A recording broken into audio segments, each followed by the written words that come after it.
The Mario Kart series has an amazing lineup of playable characters. Every character you can imagine has been playable in at least one installment. Well, almost everyone. Hey internet, I'm Bryse, and in this video, I'm going to be going over 10 newcomers that need to be added to Mario Kart in either Mario Kart Tour, a second booster course pass, or the next installment in the Mario Kart franchise. Do you have a newcomer you want to be added? Let me know in the comments. And while you're down there, don't forget to hit the like button and subscribe, as we are now on the path to 3,000 subscribers. Your support to the channel is much appreciated and does not go unnoticed. Starting off in no particular order, we have our favorite muffin with legs, the big bad baddie, Goomba. I'm shocked we've never gotten a playable Goomba in Mario Kart. Sure, they're in the games as a track hazard, but so are a slew of other characters that are playable. They may not be the most visually interesting characters, but due to their iconic status as the first enemy you encounter in the original Super Mario Bros., I think Goomba more than deserves a spot. It would be fun having races with all of Bowser's lackeys facing off for the title of Best Minion.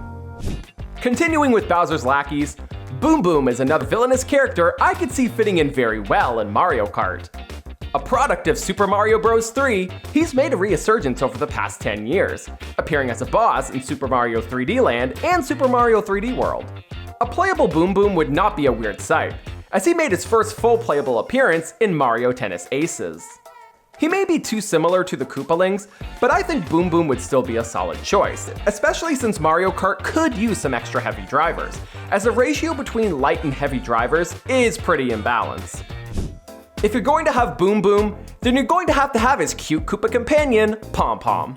Pom Pom's been appearing semi-regularly in Mario titles since her debut in 2011's Super Mario 3D Land.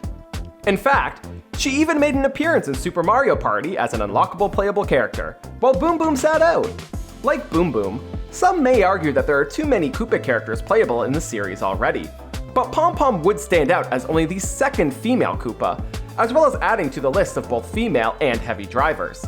Heck, if they add her to Tour, the boomerang would be the perfect special skill for her. It's a no-brainer that Pom Pom deserves a spot on the Mario Kart roster. Professor E Gadd, the heart and soul of the Luigi's Mansion series. Well, maybe that's a stretch, but you can't argue that E Gadd hasn't become a beloved character since his 2001 debut in the original Luigi's Mansion. He's made major appearances in both sequels and has even crossed over to the Mario series, with roles in the Mario and Luigi series, Mario Party series, and is referenced numerous times in Super Mario Sunshine. E Gadd was originally planned to be playable in Mario Kart DS, but was later replaced by Dry Bones. The same thing happened to Kamek in Mario Kart 64, when he was replaced by Donkey Kong. The fact that he would later become playable in Tour, before then being added to E Deluxe, gives me hope that there's still a chance for this quirky professor to be added in the future. Ever since Super Mario Galaxy, Lumas have been making themselves known in every Mario series except Mario Kart. Sure, a single Luma did appear in Mario Kart Wii as an accessory flying around Rosalina's vehicle, but why haven't they been invited to step behind the wheel yet? Some may prefer more notable Lumas like Lubba or Lumalee to take this spot, but I think the basic Luma would make more sense as they could allow for different color options for the player to choose from, just like Yoshi, Shy Guy, and Birdo from Mario Kart 8 Deluxe. These cute and squishy star creatures would be right at home in Mario Kart. Nintendo, you better add Luma, or I'm gonna make it rain star bits all over your ass! Piggybacking off of Luma, the Sprixie Princesses from Super Mario 3D World could work in the exact same way, having all 7 princesses as one character, but opening up a submenu to allow you to choose which princess you want. This would only be for aesthetic reasons, of course, as they'd all share the same stats. The green Sprixie Princess did have a playable appearance in the oh-so-popular Game of the Year, Mario Tennis Ultra Smash, and I really enjoyed her in that game. The only thing I enjoyed in that game. Do you know what Mario Kart could use more of? Kongs. Sure, we have Donkey, Diddy, Funky, and Dixie Kong, but we're missing one vital member of the Kong family, being Bluster Kong. The most prominent citizen in all of Congo Bongo. But we're missing one vital member of the Kong family, being Cranky Kong. We really do need to show this ape some respect, as he was the original Donkey Kong from the arcade games. And what better way to respect this revolutionary icon than by adding him to Nintendo's most successful franchise, Mario Kart. Cranky Kong has always been one of my favorite Kongs due to how sassy and savage he is. Growing up, I played Donkey Kong 64 to death, so I guess that's one of the reasons I grew up to be so sassy. What can I say? Cranky's rubbed off on me. I don't like how I worded that. When Super Mario Odyssey gets mentioned, I'm sure the breakout character you think of is the original First Lady of Mario, Pauline.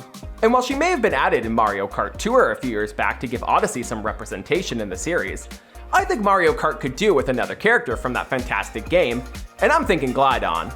Now I know Cappy is a more requested character, but come on, Glydon just looks so cool. No other character in the series looks like him, meaning he would stand out and add to the uniqueness of Mario Kart. Like I keep saying, Mario Kart needs more heavy characters, and Glydon can easily remedy that. Geno, or may be on a lot of people's Smash lists, but what about Mario Kart? With the remake of Super Mario RPG coming to the Switch at the end of this year, Geno is as relevant as ever, and Nintendo needs to capitalize on his popularity. Come on, Nintendo, he now has a high-res model. No excuses. The original Mario RPG has such a cult following, and I expect sales for the Switch remake to be phenomenal. It would make perfect sense to add a character to Mario Kart to rep this series. And who else is a better pick? Mallow? Come on! To close out this list, I'm picking a non-Mario character, as the trend these days seems to be to add one of these in every new entry. You could pick Kirby, you could pick Pikachu, but there is no character suited better for Mario Kart than Captain freaking Falcon. This guy's whole existence is dedicated to intense high-speed racing. He'd be perfect for 200cc. Nintendo has toyed with fans for long enough by adding his blue Falcon vehicle to Mario Kart Wii, as well as adding not one, but two F-Zero themed tracks in 8/8 Deluxe, being Mute City and Big Blue. Why are you holding him back, Nintendo? His series may be dead in the water, but the captain is far from it due to the Smash series keeping his legacy alive. He's many fans' top pick for a non-Mario rep to be added to Mario Kart.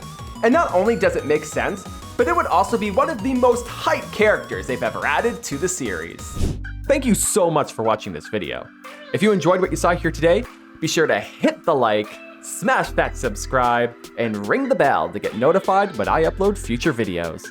Once again, I'm Bryse, and I will see you in the next one.